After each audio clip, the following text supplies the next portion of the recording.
But here's the season 2. Onward to season 3. Yeah, just getting better. Just getting better.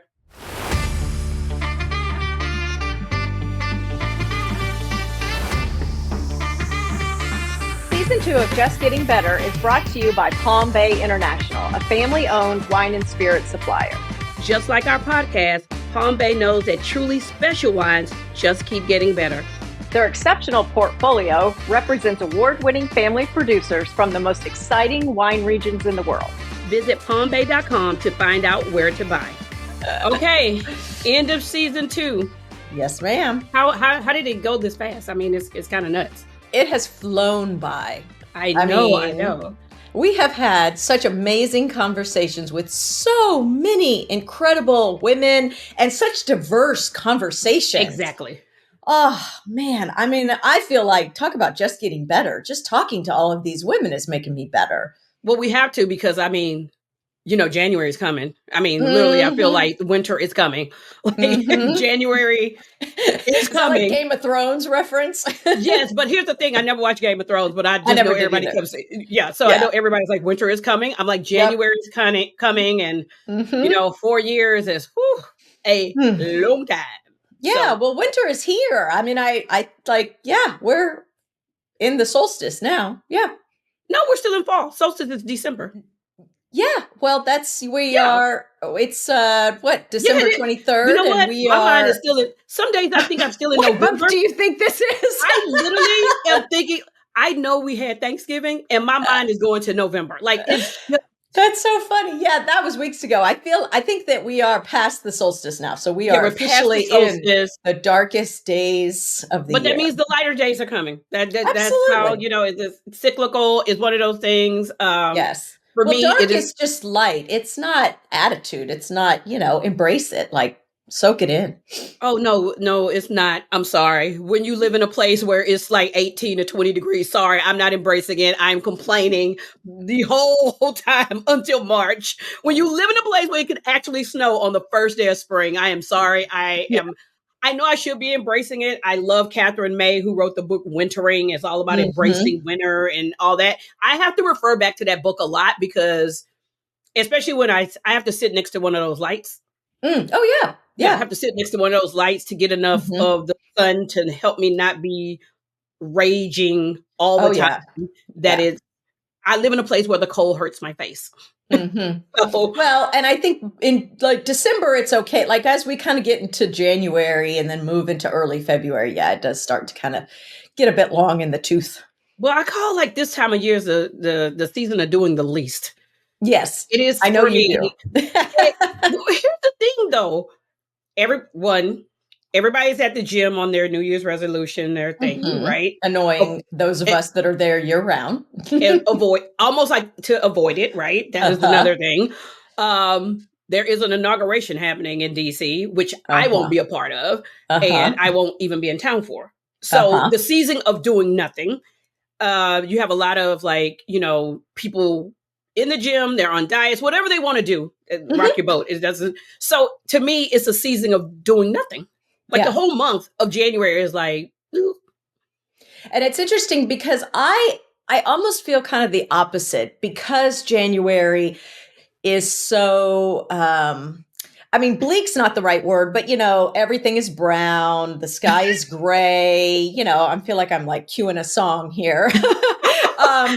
That I actually find that I want to be, I want to have something to do so that I can kind of feel like there's, I don't want to say like meaning, because of course there's meaning, but it just gets long. And so I feel, like I want to, I remember in years past, especially like the past couple of years, January feels so long sometimes, much longer than 30 days. And so if I can find something, that's of meaning for me, then I just feel like I'm embracing it a little bit better. But, it's funny because when I was younger, I didn't even notice it. I didn't notice the gray skies. I didn't notice the cloudiness. I didn't feel that seasonal affect disorder. I didn't feel any of that when I was younger. It was until I didn't have it. I didn't have it until I moved to DC. Mm-hmm. That was when, like, I had to learn when I was like, oh, this is why people really wear puffy coats, because it Yeah. is cold a long time. And, Yes. DC is on the water. So it's like to the bone. So it's not like Mm-hmm. snow where it has to be a certain temperature for it to snow. Right. Mm-hmm. Mm-hmm. And so for me, that bone cold, I'm just like, okay, January is like ideation month. I can kind of like start thinking about things and Mm-hmm. looking at when it gets. I'm born in a cold month, but I love being in a warm month. Like, I look forward to summer, and I Yes. understand, like, DC is a swamp in summer, and I get all that. I just hate the word layers. I love layers. Love layers. You do. Love So layers. I, purposely is like, and also to living in a place where I am not happy about an administration that's coming in and living through it again is almost like as seasonal affective depression. I know what that feels like. So I have to work on not having that feeling again that I had 8 years ago, because I get it. I know what that was like. And that's why, for my mental health, I will not be in town that weekend. Mm-hmm. Yeah, I won't be in town either. You won't be Your in town town. either. I know. Your You won't town. be in my town. But there are, like, I look at things like that weekend. I won't be in town, Mhm. but there's other things. There's other, like, really small businesses in the area that I want to Yeah. support, that to continue to support them all through this time, and making Mhm. sure, like, women businesses, small independent businesses, Black owned, women owned, all the small things that I am literally kind of now making different notes, like which bookstore I'm going to support every month by making sure I do a purchase at the bookstore. If I can physically get there, I will. If I can't, I'll, do bookshop.org. But just moving into, how am I going to support these people that I Mhm. actually really like, and I think they're doing really great things?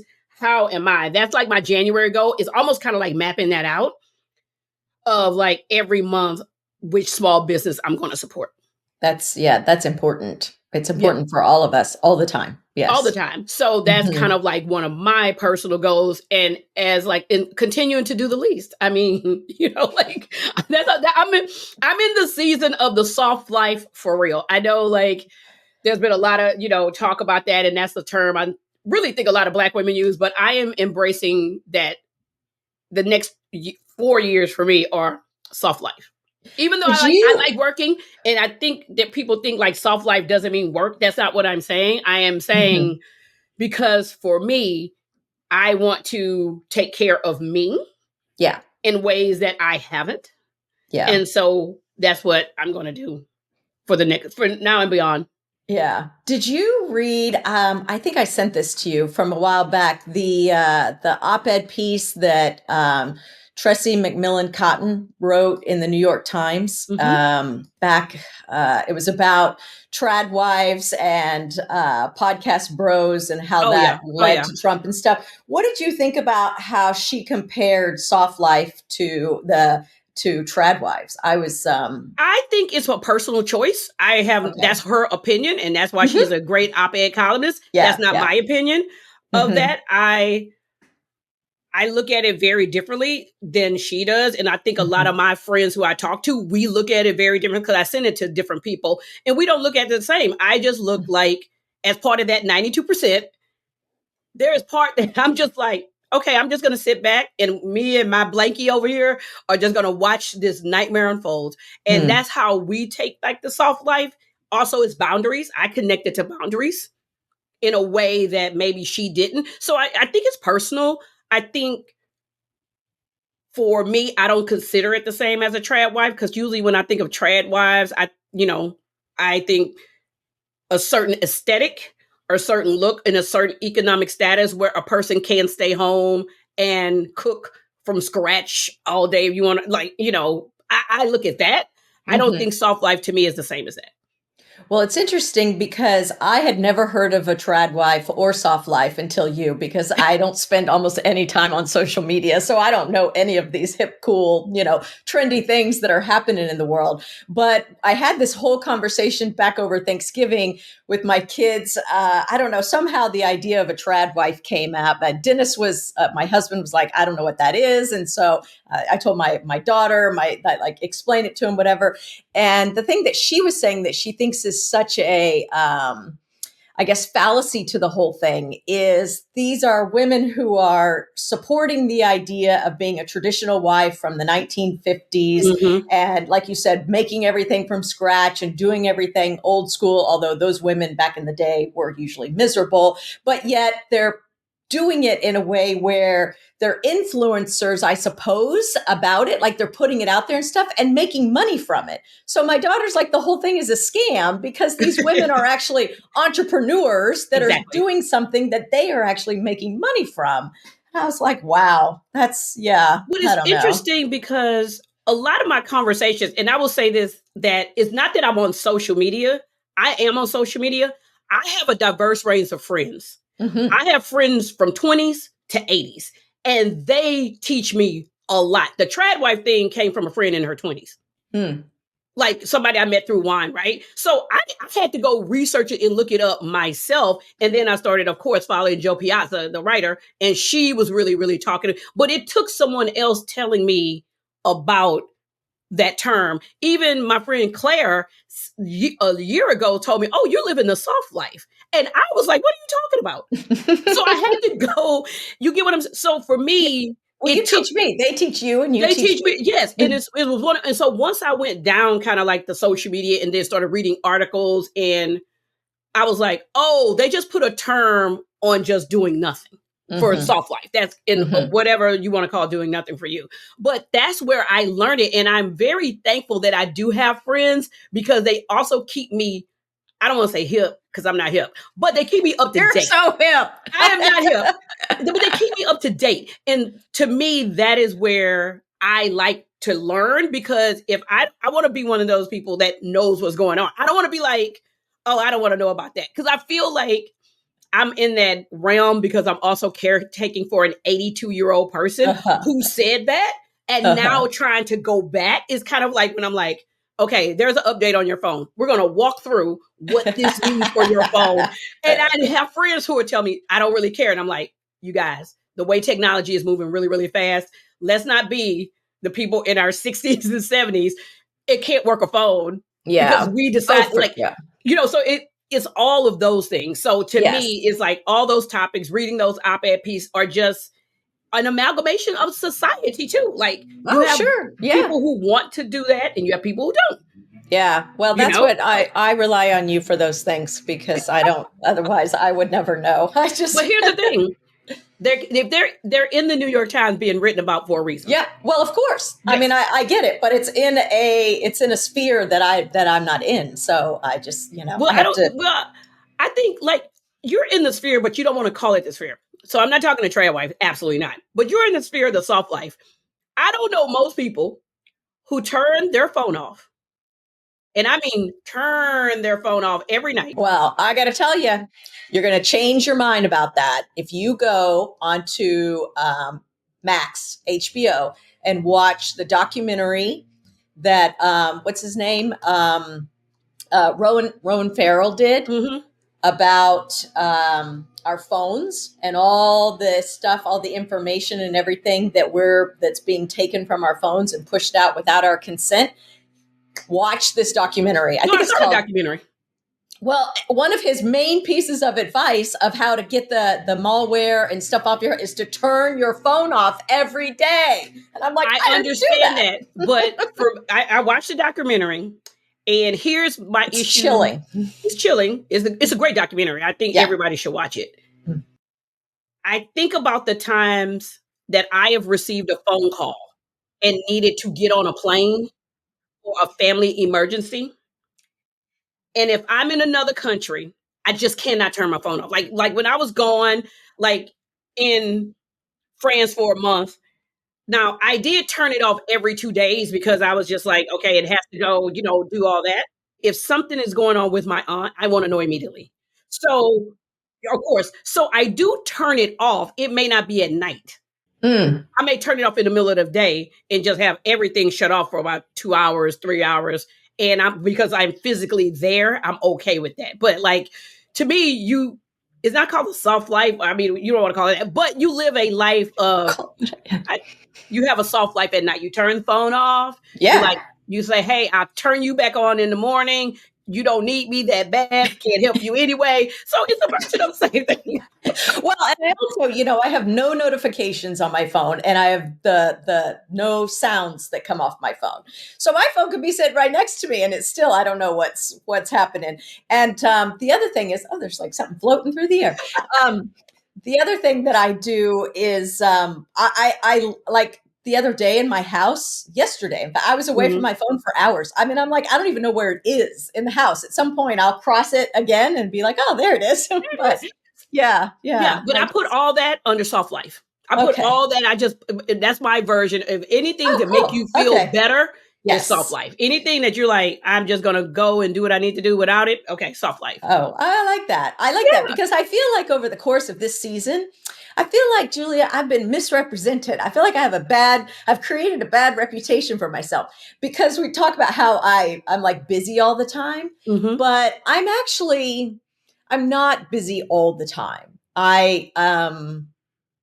I don't think that I've like properly kind of like said, like, so can we go back to me talking about the Enneagram for a minute? Because you know how I love my Enneagram. Yes, so I am a type 8. And so that means a lot that I am a doer and I am a thinker and that kind of thing. So I do have that. But when an 8 feels stressed, they go across the Enneagram to the type 5, which is, and I am just like making this super reductive. This is very basic of what all this is.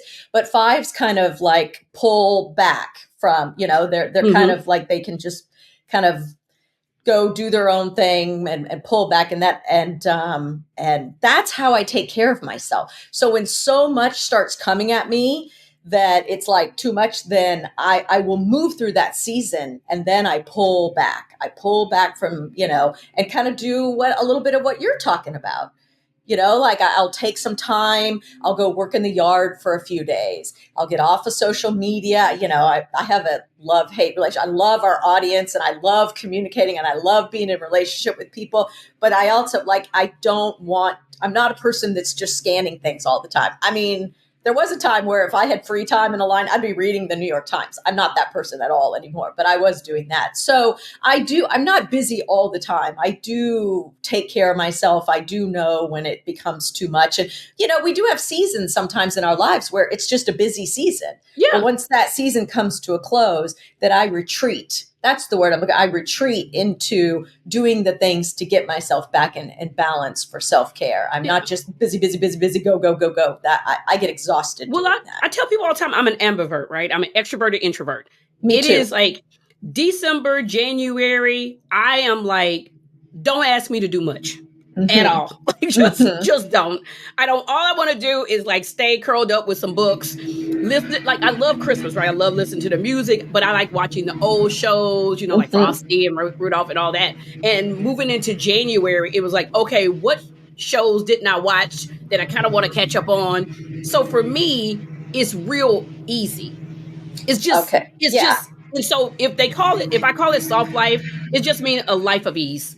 At a time of ease, because I know there are the busy seasons for me. It's coming. Which is coming, right? That busy time, which is February to June. July's a little easier. And then it's, September, you and I keep talking that we're going to take August off like the Europeans.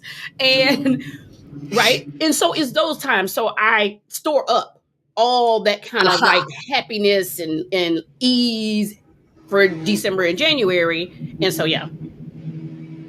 Yes. Got it. Okay. Yes. Yeah. So what are you, what are you like catching up on right now then? Right now it's all sports. It's all sports. And I'm waited to the end of the season because a new book, segue into sports, as always. There is a new book about the Mercedes F1 team that just recently came out. So that is my January read. That's one of my January reads because the season's over.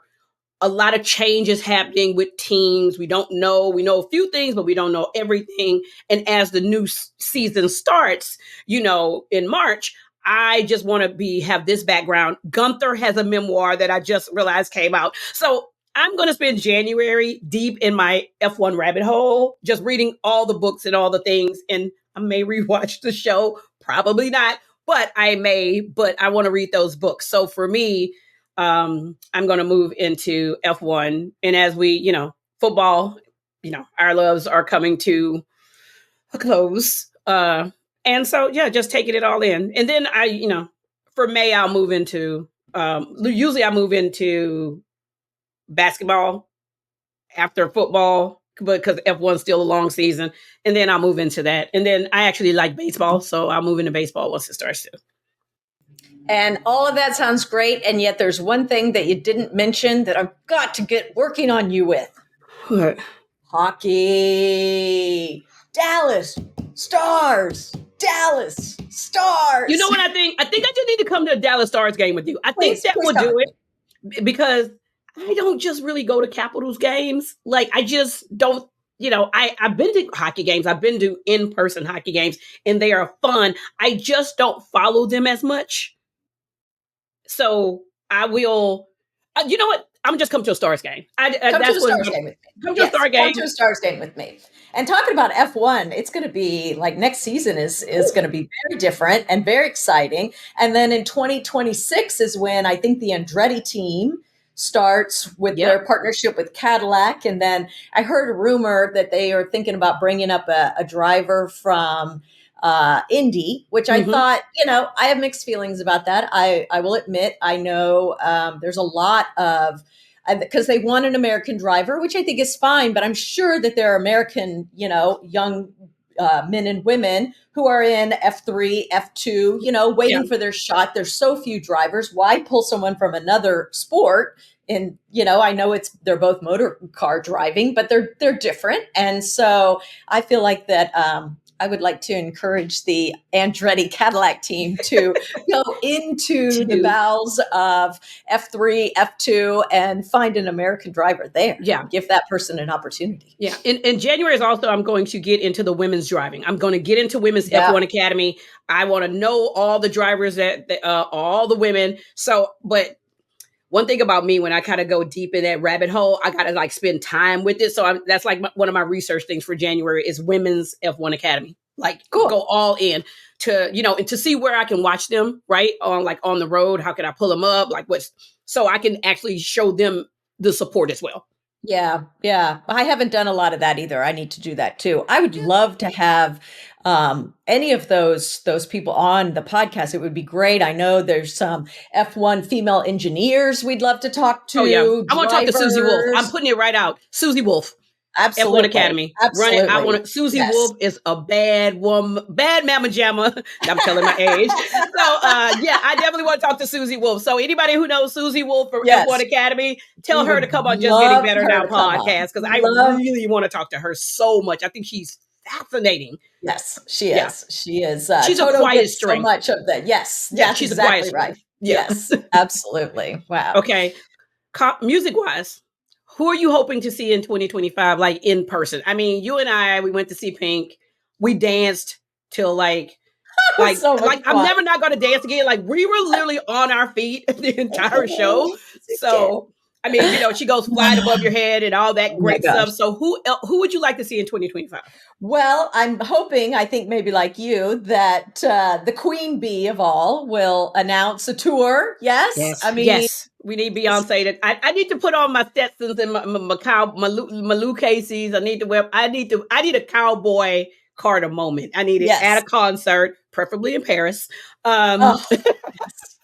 I just bought this awesome brown ranch style hat. I love wearing hats, so I'm like, oh, yeah, exactly. Yeah, yes, definitely Beyonce. Yes, I want to see. I'd like to see Usher. You've talked about how great it is, and I know he's still touring. I know you've seen him. Yeah, he's so great in concert. Pull out the roller skates. Yeah, on roller skates. I'm still skating, so that is fun. Really excited about the continuation of not falling. That's my journey. Yeah. But different people, like John Baptiste has a new album came out where he's reinterpreting different classical, I want to say Mozart or Beethoven. I can't really, but it's the music and he plays his real. That's Mozart. It's so good. It is. I saw him last summer, and it was so much fun. But it's funny. I want to see him with this album. I think this is the one where I'm just I love the interpretation of it. Uh-huh.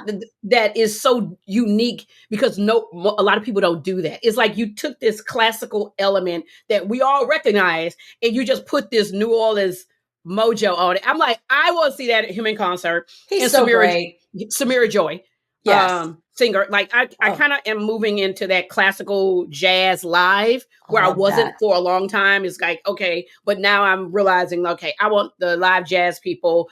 Think it would love to go to Rotterdam Jazz Festival in July in the Netherlands. So Mhm. I'm going back into always moving Gregory Porter. If you've never seen Mm. Gregory Porter live, I have not. No, he I is love jazz amazing. music. Yes. So moving Yes. into jazz, but live. Uh-huh. Oh, I Yeah, love right. live. Yes, that's the Yes. best way I think to experience it. But Yes. I'm looking forward to. I have seen in the past. Dennis and I saw together Oasis, and Mhm.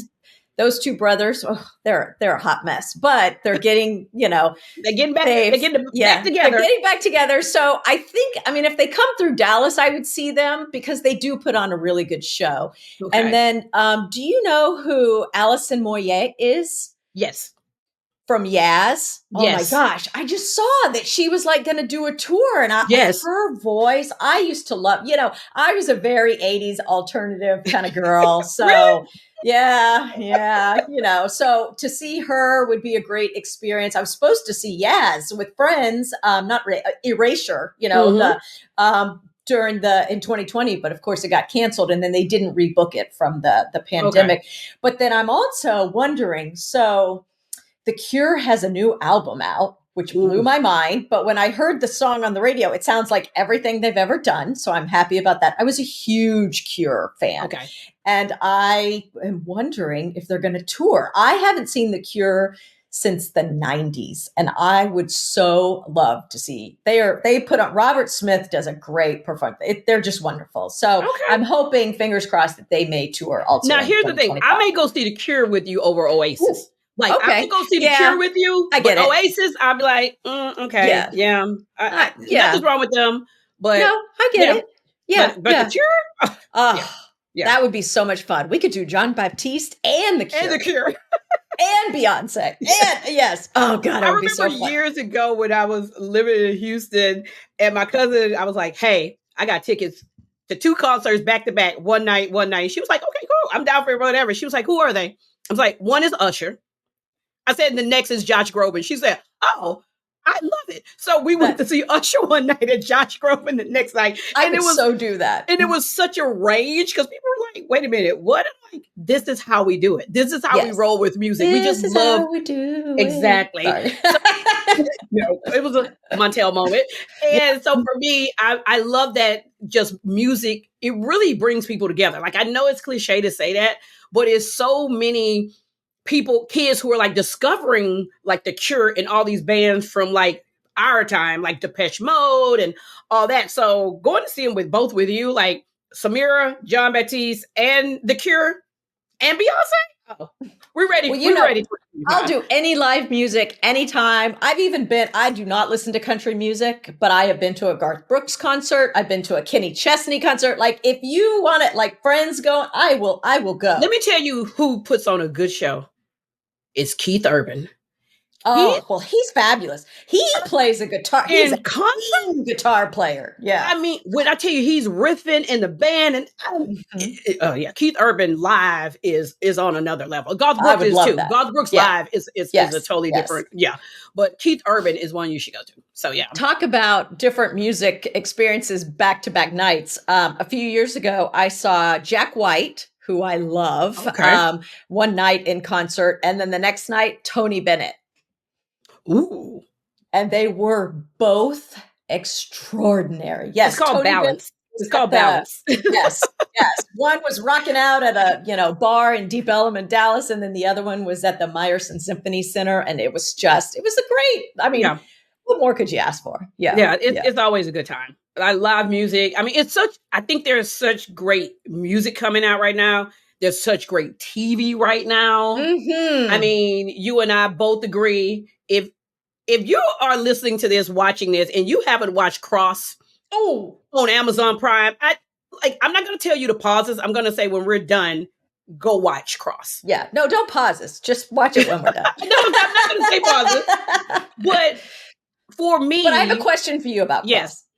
How, because I have not read the James Patterson series. So how is the show like it and not like it? The book series. So one, I'm going to say the actor who plays him, Atlas Hodges, in my mind, he is Cross and John Samson is Isaiah Mustafa. Like when I read the books, and I've read them all, I even just finished the recent one that came out last month. They are Alex Cross and John Samson.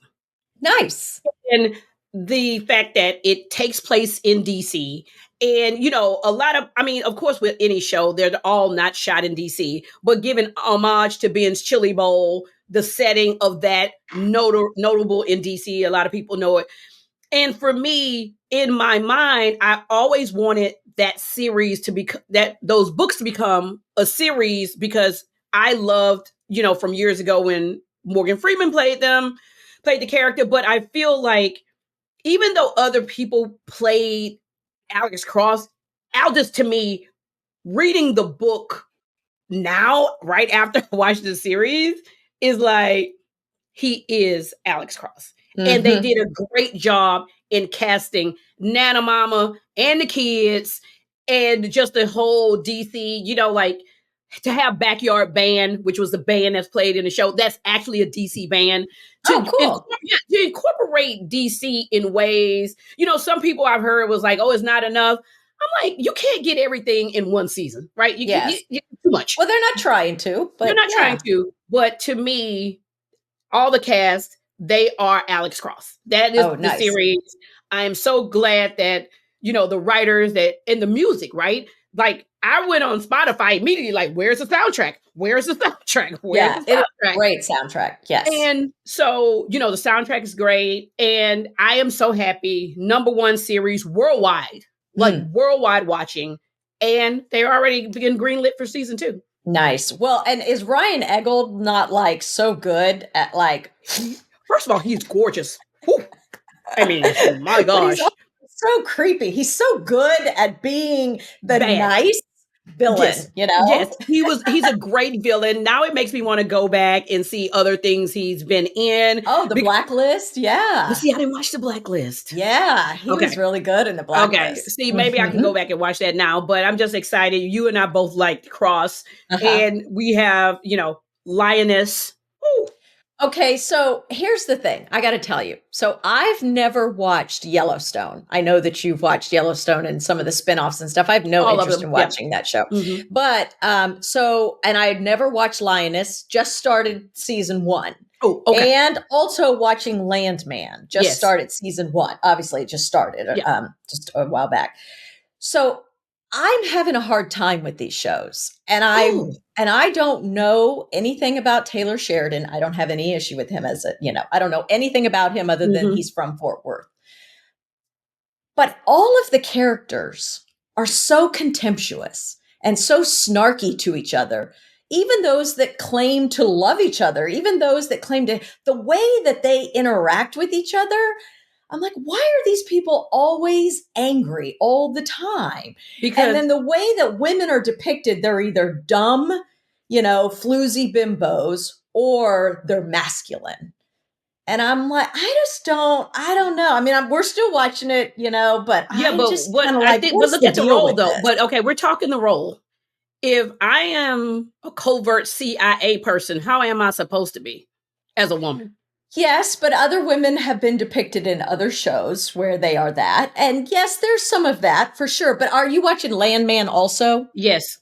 But that's what I mean. Like the women on both of these shows, like different. I'm like, I don't know. Why is everyone so ugly to each other all the time? I just think, honestly, in a way, and I hate to say it, he captures a lot of human nature. And I do believe a lot of people are like that in their families, in their relationships, and it's on TV, and we want to think that there actually aren't. And a lot of them are. Well, then I would like people to reflect. I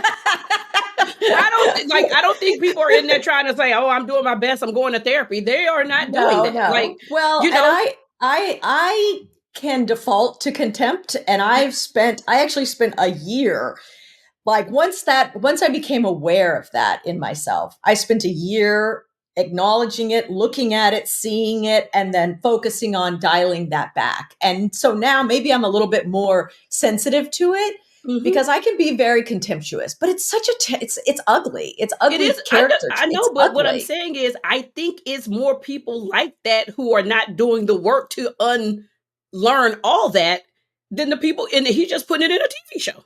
I know, but I would like to not sit. There's so much of it everywhere now that I just need a break from it. Well, that means don't watch his shows. Yeah. I mean, you're going to take a break. You're going to I know personally a few people who are in that kind of, especially the lioness part. I've met them through my life. They are that way, and they are women, and they are that way. They will punch you in the face. Like, they are like, well, they're badasses, sure. Yeah, but to the kids and to the spouse, like, come on, like, we could have, like, they're very one dimensional. Like, he's made these characters very reductive instead of giving them depth. And again, with Lioness, I'm only in season 1, so it may evolve, but it's like, come on, man. Here's the thing. I don't know Taylor Sheridan. I don't either. I would love to go on any one of those sets and just watch him direct all day. I love some of the one-liners that come out of the characters, because I'm like, okay, that's a very Southern Texan thing to say. Like, I do. And also I use TV to what it is. It's just enjoyment. Yeah. I hit the play button. It's over. Okay, I'm done. If I want to be taken away out of my real life, I go watch all of his shows, which I am a fan of his writing style. I like the flawed characters. I do. I like it. I think. I love a flawed. Yeah, I like that they're badasses and they don't take any. I just like all that in my personal TV shows, right? Okay. And then if I'm going to watch a 30-minute comedy, I know it's unrealistic, and I'm still going to watch it because it does have. I can just separate my life from theirs and be like, oh, but then I can also think, oh, I know a person like that. Ooh. Yep. Like, I'm usually like kind of watching the shows like, yep. Yeah. But yeah, I don't know. I think he may just not be for me. He may be not for me, right? And but look, we got so many other shows. I just started watching The Agency. I haven't started it yet, but yes, it's coming. Michael Fassbender is in. I'm watching. And Jeffrey Wright. Jeffrey Wright and Michael Fassbender in a show, even if I don't care for it, because I'm still like, what is going on? I'm still going to watch it because it's Jeffrey Wright and Michael Fassbender. For sure. And, I'm going to watch those. Of course, we both like The Diplomat. The Diplomat. I need to know why it was 6 episodes. What was that about? Season 2. More? It's 8.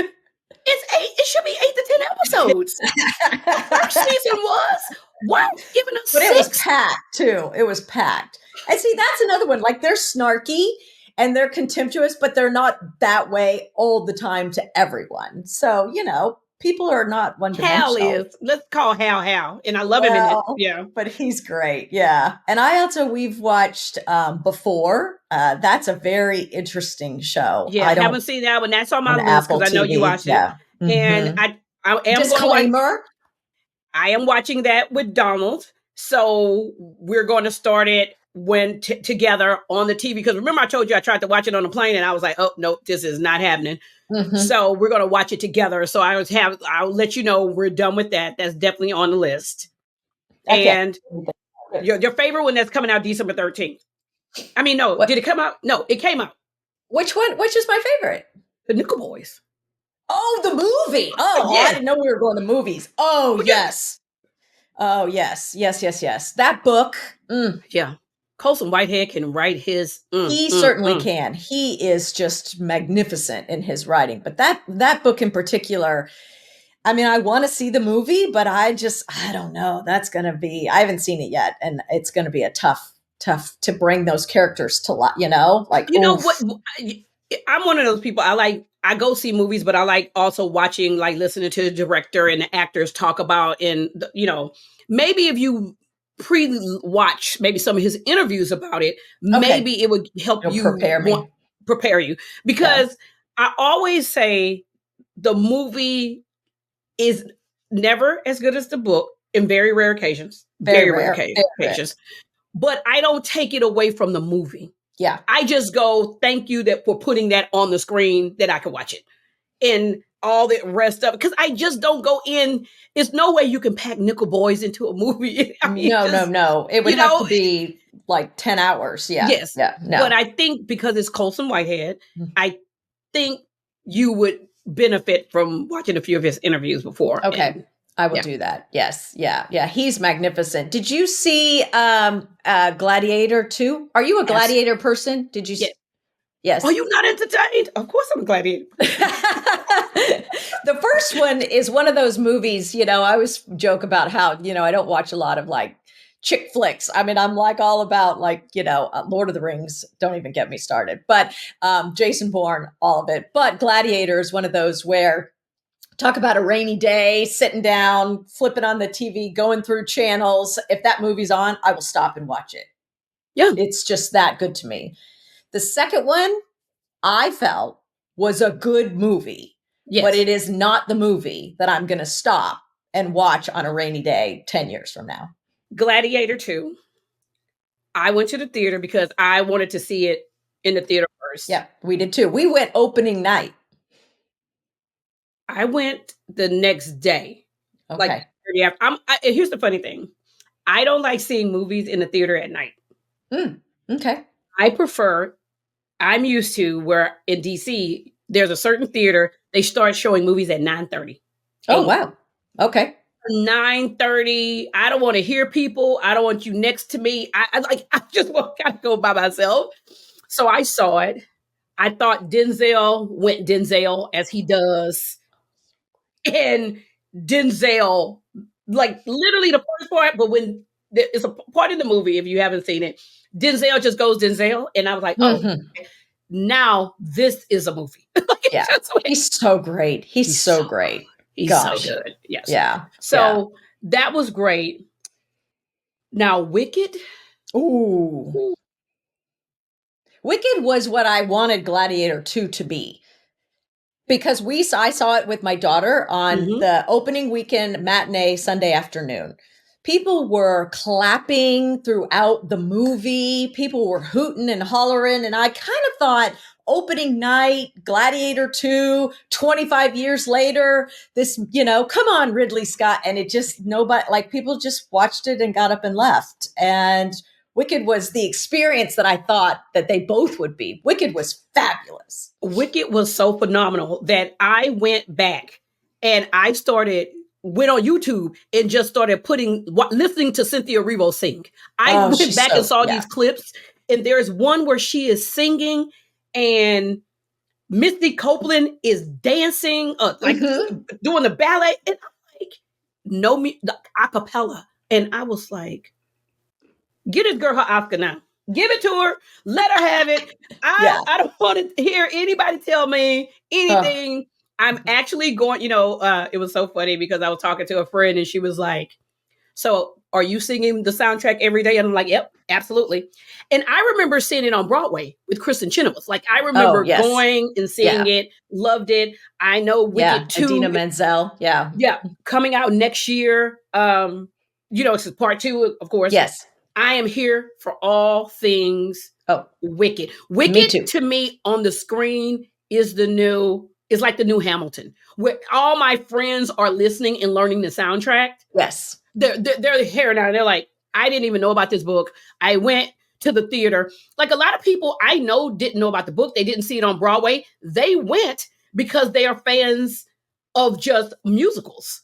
Well, what's interesting? Yeah. I've had people say, is this just like The Wizard of Oz? It's like, no, it's not The Wizard of Oz. It's a prequel. There's not even like this book came out so long ago. And the musical has been prolific for years. I saw it in Dallas with my daughter. Okay. And it's just, we love musicals together and did a season where we did a bunch of them together. And I'm just like, come on, people. It's incredible. It's such a heartwarming, uplifting story. I thought Ariana Grande was great. Yes. I knew Cynthia was going to be fabulous, but I wasn't sure how Ariana Grande, no disrespect to her. She's, very talented young lady, but she was fabulous in Fabulous. this. Fabulous. I'm And just it's like, it is the musical, every scene all the way through. So if you're a fan of the musical, start to finish. Start to Yeah. finish. It's great. Yeah. Okay. Now we have to move on to like books now. Okay. So I love a good fantasy series books. And, I'm here for I said the new Alex Cross already, book 32 done. Ready? Laura Dave, The Night We Lost Him. She did the series. She wrote the book that's the show with Jennifer Garner on Apple TV. The last thing he told me. Anything she writes, I'm a Laura Dave fan. Okay. Onyx Storm, Rebecca Yarros, Iron Flame, those books, Fourth Wing, here for all those. But let me tell you the highlight that is going to be one of my 2025s. Okay. Chimamanda Ngozi Adichie has a new book called Dream Count. Already. Sign me up for it. Sign me up. Sign me up. You know how I love her. I know how you love her. So a novel, can't wait to read that. Black and Blues, How a Color Tells the Story of My People, Imani Perry. If you're not following Imani Perry, you need to follow Imani Perry now. Everything this woman writes is amazing. And of course, my favorite Substack, Emma Gannon, Table for One novel. Those are like my top going into 2025 that I'm looking forward to. Yeah. I'm an Emma Gannon woman too. Yes. So awesome. She has go ahead. No, this is another novel. Have you ever read her novels? No, she writes a lot. No, she's a great novelist. She's a really great novelist. Yeah. Awesome. Yeah. Well, I'm looking forward to reading Tell Me Everything by Elizabeth Strout.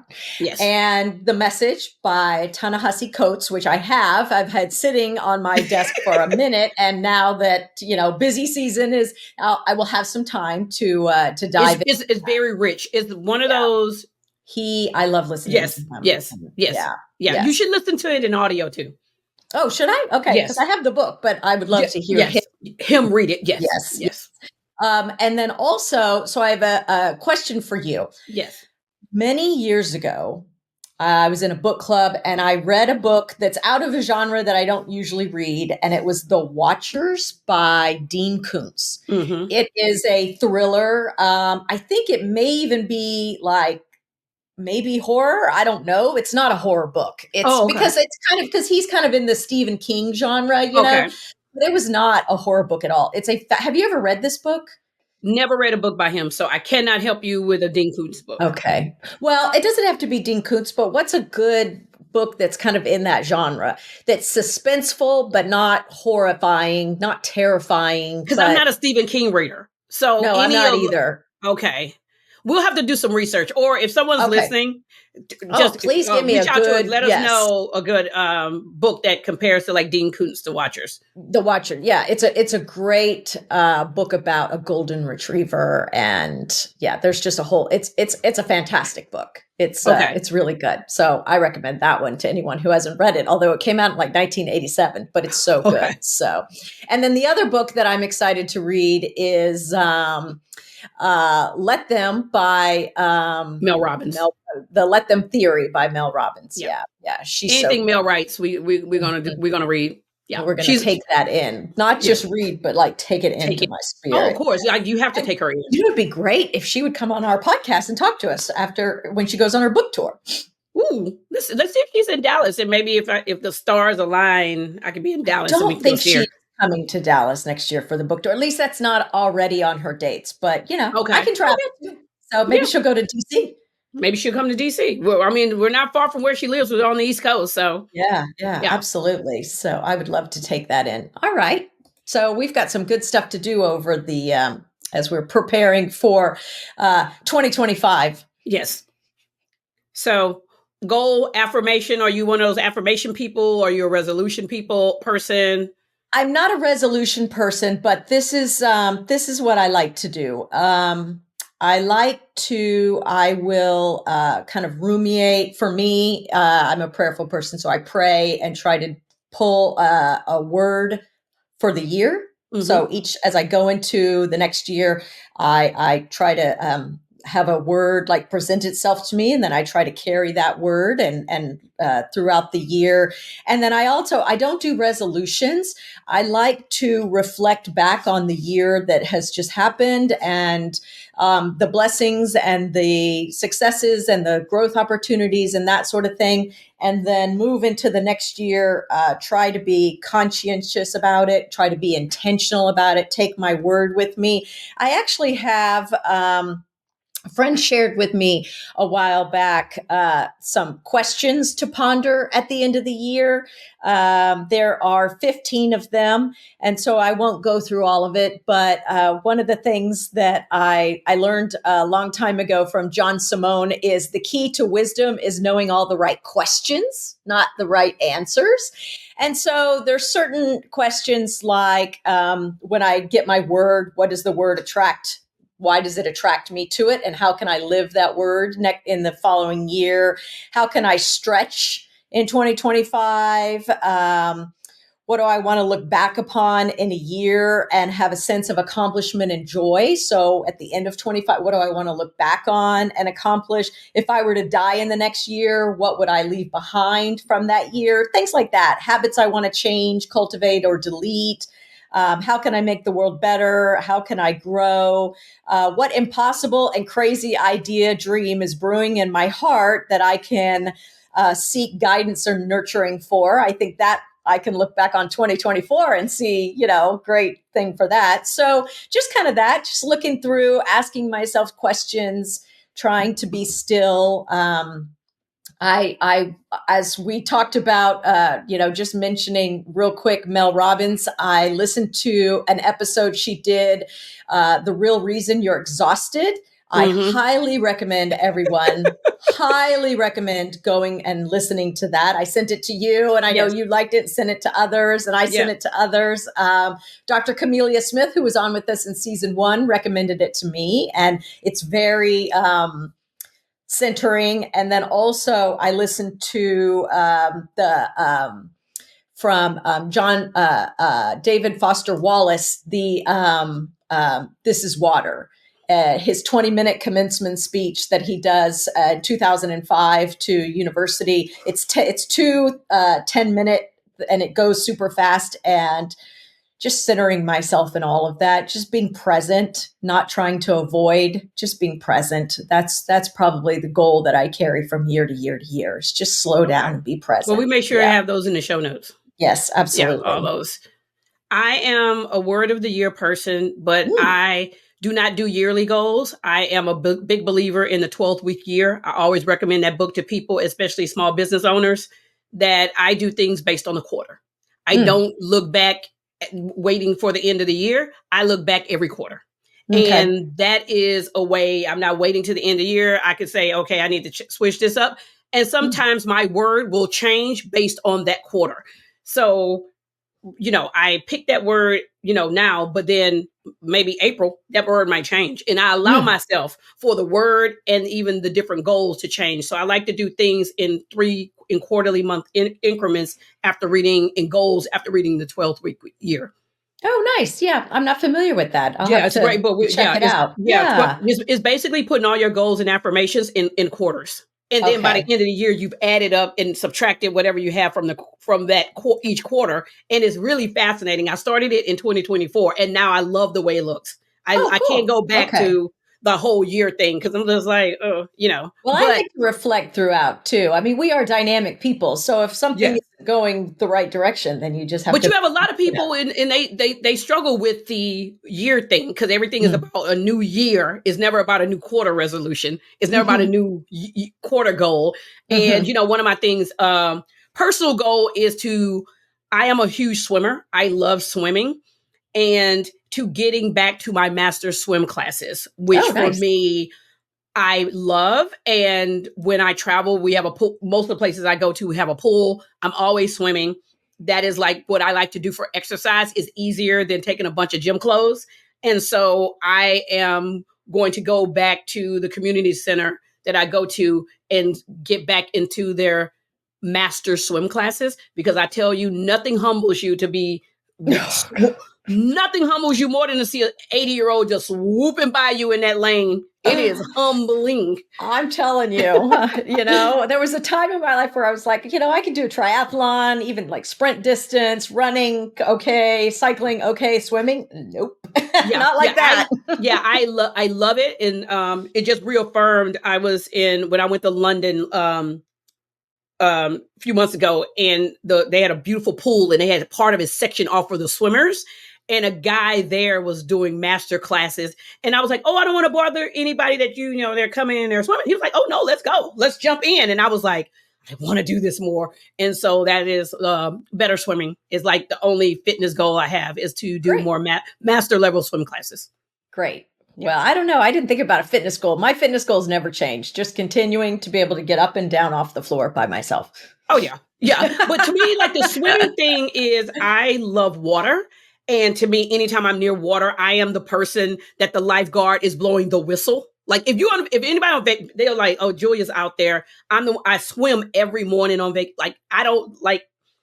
I gotta tell people, I know you like mountain vacations. I like being in a water vacation. So I love swimming, and I love being in bodies of water primarily. Mm-hmm. So this class helps you become a better, just a personal better swimmer for me. And I love the way I sleep after swimming. It's like I'm out, just out like a light.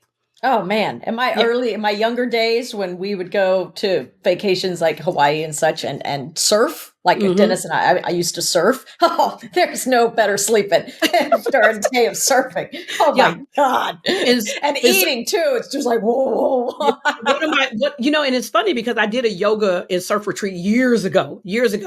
And the swimming part was like, I love the yoga part, but I love the water part. And so my thing is, wherever I go, there is places, community centers, and a lot of places I'm traveling to that you can do a guest pass. So that is my goal, is to be, for fitness, it's like, yes, getting off the floor, that's part of it, but I want to be a very, very, very strong swimmer. And so, good. Yeah, that sounds great. I'm excited about it. Good. Awesome. Yes. Okay. So anything for you besides just sitting up, getting off the floor? That's it?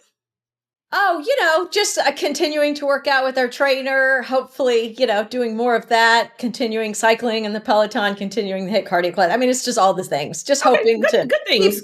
Keep everything going. Yeah. Keep everything going. All going. Yeah. I pick things up and I put them down. That's what I do. I pick up and put down heavy things. That's what I say I do. Yeah. That's what Dr. Jessica said. Dr. Jessica was like, you need to lift heavy things. Lift heavy things. Put down the heavy things. Yes. Yes. Pushing sleds and doing, running sprints against my husband, which I'm still just slightly faster than him because as he continues to recover from his orthopedic, but that won't last much longer. Yeah. And also we want to just thank you guys for being here. Thank you to our listeners, our followers, our watchers, whatever way you find us and a comment and engage with us is always a blessing because, share us with your friends, share us with your family. I was showing my family, some of my family didn't know about the podcast app on the phone. So, wow. Okay. So, Thanksgiving was showing them the podcast apps and how to use them and how to listen. And they were like, oh my God, your podcast is nice. And I'm like, thank you very much. Thank you. Yeah. Apple and Spotify. And if you use Spotify, if you listen to us on Spotify, you can also watch the video. Yes. Thank you. Yes, so and check out our YouTube channel too. Yes. Got clips on YouTube, not the whole show, just clips, fun little clips. But here's to season 2, onward to season 3. Yeah, just getting better. Just getting better. Thanks for listening to Just Getting Better with your hosts, Michelle Williams and Julia Coney. We hope you enjoyed our deep dive into some important topics impacting women today. To ensure you never miss an episode, click follow or subscribe. Head over to isjustgettingbetter.com to sign up for our email list, as well as check out all the links and resources in the show notes. And be sure to follow us on social media.